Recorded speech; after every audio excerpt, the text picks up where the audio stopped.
You can be of service to more people. And so a book like Rich Dad, Poor Dad, I think every person on the planet should read that book. I love The Compound Effect by Darren Hardy because it shows you that small steps in the right direction, repeated over a very long period of time, will lead to disproportionately positive outcomes. Another way of saying that is that you don't have to take these big, scary leaps to become successful. You can eat an elephant in one bite at a time. No matter how Hmm. many times you read Aesop's fable, The Tortoise and the Hare, the tortoise always wins, slow and steady.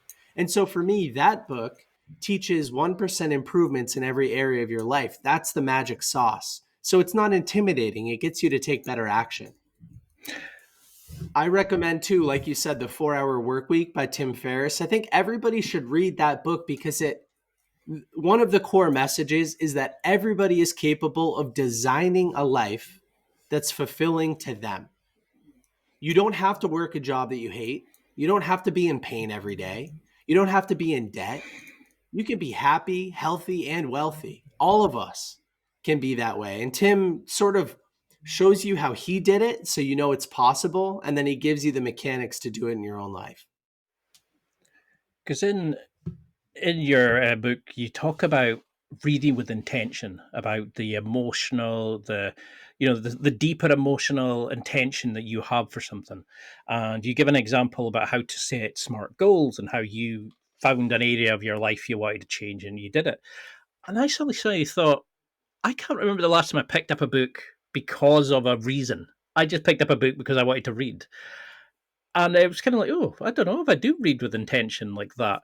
So if somebody's reading a book just now and thinks, okay, I'm reading and I want to know about personal finance, I pick up, like Rich Dad, Poor Dad, for example.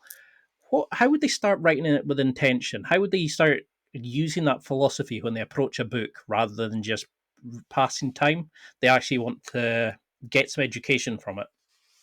Yeah, I'll give a quick background story on this. So I started to attend conferences, like personal development type conferences, and I would go to these things and I would meet people and I would say, "Hey, why are you here? Like what can I help you with?" And they'd say, "Well, I don't know. I'm just kind of here to take notes and learn and improve my life." And it's like people were just showing up, they were spending time and they were spending money, and that there was no specificity. They didn't even know why they were there.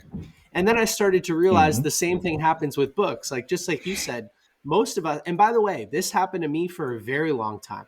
You just pick up books, like you see them on Amazon and you buy them, or you see them on Instagram and you buy them, or a friend gifts it to you and so you use it. But instead, if you start by setting an intention, like I'm looking to improve my personal finances.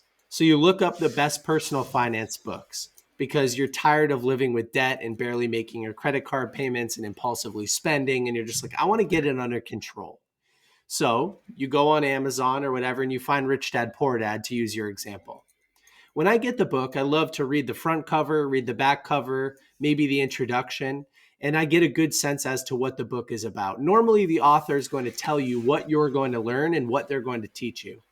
So, in the case of Rich Dad, Poor Dad, maybe I would set an intention like this: find and implement at least two new financial management strategies or ways of thinking about money by the end of November. And that way, or December, or in December all of a sudden.